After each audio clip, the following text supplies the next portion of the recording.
नमस्कार दोस्तों, मैं राजकुमार मौर्य प्रखर इंडिया यूट्यूब मंच पे आपका स्वागत है। 2024 का लोकसभा चुनाव नजदीक आ गया है। यूं कहें 2024 के लोकसभा चुनाव में मोदी जी का जो रथ है वह फंसने जा रहा है। ये हम नहीं कह रहे हैं, कुछ आंकड़े हैं हमारे पास। उन आंकड़ों को जब आप देखेंगे तब आपको विश्वास हो जाएगा। बीजेपी के लोग ये कह रहे हैं कि हम 400 सीट जीतने जा रहे हैं लोकसभा में, जहां पर 543 की स्ट्रेंथ है। 400 सीट जीतने जा रहे हैं। 2014 में जो नहीं कर पाए, 2019 में जो नहीं कर पाए, ऐसा मानना है बीजेपी वालों का। यूं कहें ऐसा मानना है बीजेपी के अंधभक्तों का कि 400 सीट जीतने जा रहे हैं। लेकिन इसके पीछे कुछ आंकड़े मैं आपके सामने लाया हूं, जिन आंकड़ों को अगर आप देखेंगे तो आप कहेंगे 400 नहीं, 272 सीट जो पूर्ण बहुमत की सरकार होती है, उस आंकड़े को भी बीजेपी नहीं छूने जा रही है। और यूं कहें 230, 240, 250 बीजेपी बड़ी पार्टी होगी, पूरे देश में सबसे बड़ी पार्टी, लेकिन पूर्ण बहुमत की सरकार अभी नहीं बन रही है। सामने आपके दिख रहा है बिहार में क्या हो रहा है, राजस्थान में क्या हुआ। चुनाव के समय ईडी, सीबीआई कहां गई। वर्तमान में हेमंत सोरेन को ईडी ने गिरफ्तार किया। ईडी ने तेजस्वी यादव को परेशान किया, ममता बनर्जी के भतीजे को परेशान किया। अरविंद केजरीवाल रडार पे हैं, कब जेल चले जाएं कोई भरोसा नहीं है। लेकिन बीजेपी को हराने के लिए कोई रॉकेट साइंस नहीं करना है, कोई बहुत बड़ा खेला कांग्रेस को नहीं करना है। मैं कांग्रेस की मैं बात करूंगा यहां पर। बहुत बड़ा रिकॉर्ड नहीं खड़ा करना है कांग्रेस को। कांग्रेस को थोड़ी थोड़ी नब्ज तोड़नी पड़ेगी, थोड़ी थोड़ी। चुटकी भर सिंदूर, गाना क्या है, चुटकी भर सिंदूर से मांग भरी जाती है। शादी क्या होती है, शादी में इतना बड़ा धूमधाम होता है, नगाड़ा बजता है, बहुत बैंड पार्टी बाराती खाना पीना लगा रहता है। शादी में मेन काम क्या होता है, चुटकी भर सिंदूर लगाओ, शादी हो गई। पंडित जी मंत्र पढ़ दिए, शादी हो गई। जिस धर्म में जो मंत्र होता है वो पढ़ दिए, शादी हो गई। वही काम यहां पर भी करना है कांग्रेस को। तो यूं कहें हम एक एक आंकड़ा मैं आपके सामने प्रस्तुत करता हूं, और सबसे पहला आंकड़ा मैं प्रस्तुत करने जा रहा हूं यहां पर मध्य प्रदेश का। आपके सामने मध्य प्रदेश के भी आंकड़े हमारे सामने होंगे। राजस्थान, हरियाणा, छत्तीसगढ़, उत्तराखंड, हिमाचल, दिल्ली, बिहार, सबके आंकड़े मैं आपको देने जा रहा हूं। आप देखते जाइए क्या होने जा रहा है 2024 में। अब मैं इस स्लाइड को, इस फोटो को बदलूंगा नहीं, क्योंकि टाइम नहीं लूंगा मैं ज़्यादा। बाकी जो फोटो कहेंगे, जो आंकड़ा कहेंगे, तुरंत हमारे पास मौजूद है। 1 सेकंड 2 सेकंड के अंदर आ जाएगा। मध्य प्रदेश की अगर बात करें, मोदी जी, मध्य प्रदेश में कुल 29 सीटें हैं। बीजेपी ने यहां जीता था 28, और आईएनसी मतलब इंडियन नेशनल कांग्रेस ने यहां जीता था सिर्फ 1। अब आप समझिए, 1 सीट। अगर कांग्रेस 1 सीट जीती है, क्या कांग्रेस के पास वोट नहीं है? 40-42% वोट है कांग्रेस के पास, 40% प्लस।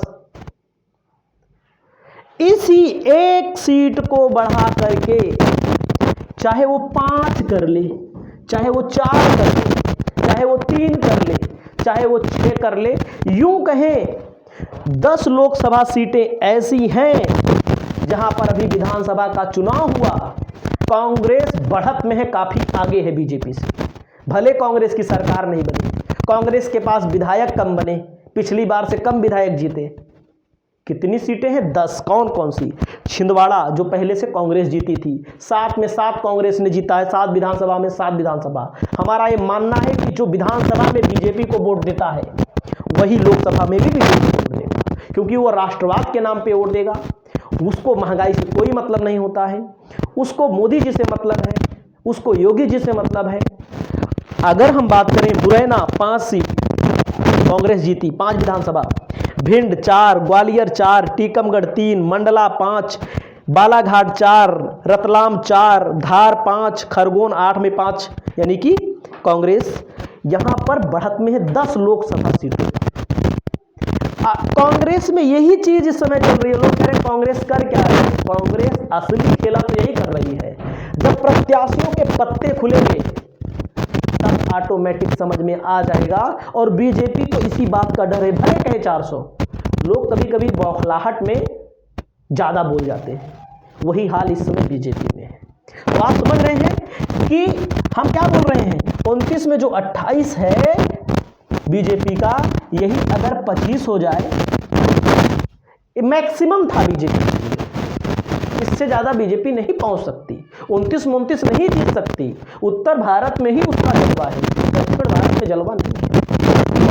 एक आंकड़ा मैंने आपको 10 लोकसभा सीटें हैं जहां बीजेपी 2024 में चुनाव हार सकती है। मैं ये नहीं कह रहा हूं कि 10 में 10 हार जाएगी। 10 में 29 में अगर 5 भी कांग्रेस जीत लेती है तो बीजेपी का जो टैली है, जो 303 सीट जीती थी बहुमत से, खुद 330, बाकी शिवसेना को मिला दोगे 350 करीब पहुंच गई थी, और इनकी नीतीश कुमार की मिला दोगे जो उनकी सहयोगी पार्टियां हैं, तो ठीक है।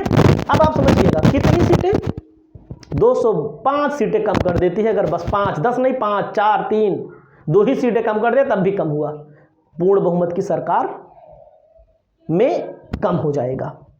अगली बात करते हैं राजस्थान।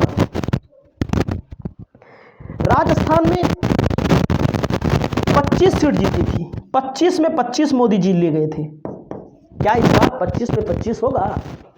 राजस्थान में जो अशोक गहलोत ने काम किया था, हार गए चुनाव, बात अलग है, कांग्रेस हार गई, कांग्रेस की सरकार चली गई, लेकिन कांग्रेस यहां पर अभी भी मजबूत है। कांग्रेस के पास अभी भी वोटर हैं। 25 सीटों में 14 पर 14, अगर लोकसभा सीटों, विधानसभा को लोकसभा के हिसाब से बांटे तो बीजेपी 14 पर आगे है, कांग्रेस 11 पर आगे है। एक भी सीट कांग्रेस यहां पे जीती थी। क्या 4 सीट नहीं जीत सकती, 3 सीट नहीं जीत सकती, 5 सीट नहीं जीत सकती? इसका मतलब नहीं जीत सकती विपक्ष में रहने का कोई अधिकार ही नहीं है। समझिएगा। हरियाणा में 10 में 10 मोदी जी ले गए थे, 10 में 10, 10/10। लेकिन इस बार मामला खराब है। चाहे अग्निवीर का मामला हो, हरियाणा, पश्चिमी उत्तर प्रदेश, चाहे महिला पहलवानों का मामला हो, जिनके ऊपर जिनको सूचित किया गया, जिनकी सुनवाई नहीं हुई, जिन्होंने अपने अवार्ड वापस कर दिए, ये मामला भी 10 में 10 बीजेपी कभी नहीं पाएगी। अब 10 में अगर 5 भी कम होती हैं, 6 भी कम होती हैं, 2 भी कम होती हैं, तो बीजेपी की सीटें कम होती हैं। छत्तीसगढ़ में 11 सीटों में 2 सीट कांग्रेस जीती थी और 11 सीटों में 2 सीट कांग्रेस जीती थी 13 में, और 11 बीजेपी जीत गई थी। तो छत्तीसगढ़ में सरकार भले नहीं बनी है, लेकिन इसमें भी कई सीटें हैं जो बीजेपी हारेगी इस बार। उत्तराखंड में 5 सीटें हैं, 5 में 5 मोदी जी जीत गए थे। हिमाचल प्रदेश में 4 में 4 जीत गए थे, दिल्ली में 7 में 7 जीत गए थे। लेकिन एक आंकड़ा और मैं आपको, 2004 में अटल बिहारी वाजपेयी जी थे। 2004 में अटल बिहारी वाजपेयी जी के सामने कांग्रेस थी। कांग्रेस का नामो निशान उस समय था, उस समय इतनी प्रचंड लहर थी कि ऐसा लग रहा था जैसे आज के समय लोग कह रहे हैं 2004 में अटल जी थे, इंडिया साइनिंग का नारा दिया गया। इंडिया साइनिंग के नारे में बताया जा रहा था, बाद में प्रधानमंत्री मनमोहन जी ने वहां पर इंडिया साइनिंग में नारा दिया जा रहा था कि इस बार बीजेपी एनडीए 335 सीटें जीतेगी, यूपीए 110 सीटें जीतेगी, अदर 100 सीट जीतेंगे। ये पोल था, लेकिन जब चुनावी नतीजे आए तब मामला पलट गया। मामला कैसे पलटा?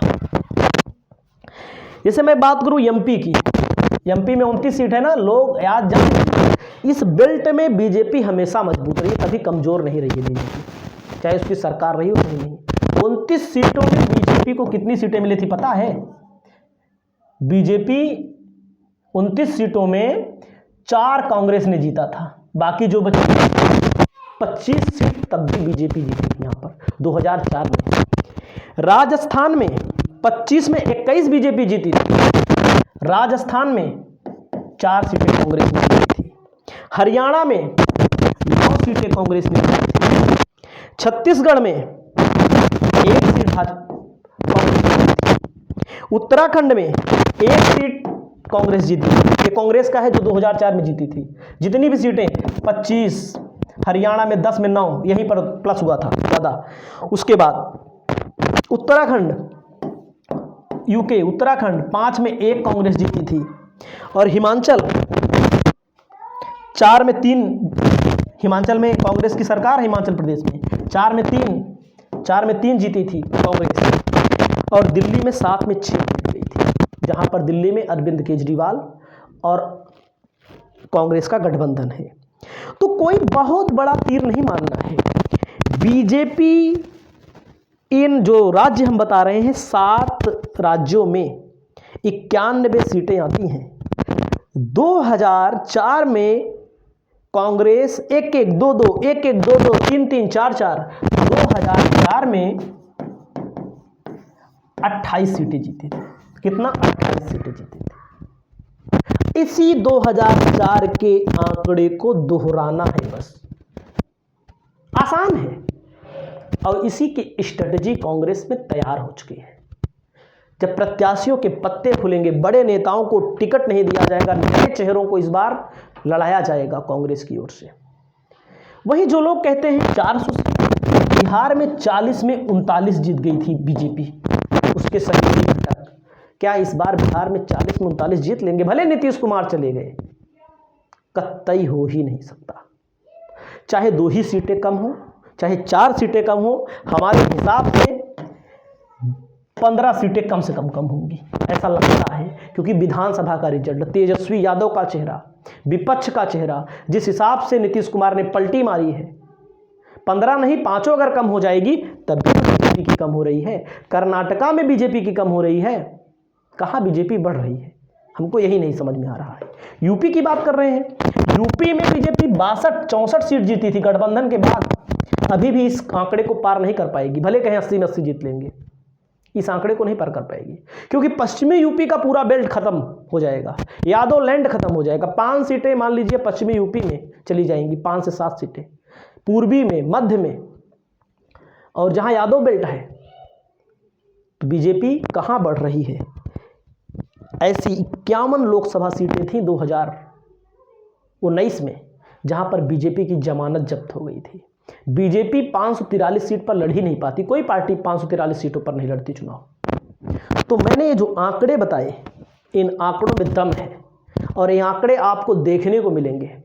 अगर कांग्रेस थोड़ा थोड़ा चुटकी भर सिंदूर लगा के शादी कर लेती है, नुकसान हो जाती है, बीजेपी के लिए बहुत बुरी समय है, और यहीं पर मामला पलट जाएगा। अब देखते हैं क्या क्या होता है। सरकार आती रहती है, जाती रहती है, सरकार के अंदर लोग आते रहते हैं, जाते रहते हैं। जो आज बीजेपी है वही कांग्रेस थी, कांग्रेस ही बीजेपी है, बीजेपी ही कांग्रेस, क्योंकि नेता पलटी मार लेते हैं, पार्टी तो वही रहती है। इस वीडियो में इतना ही।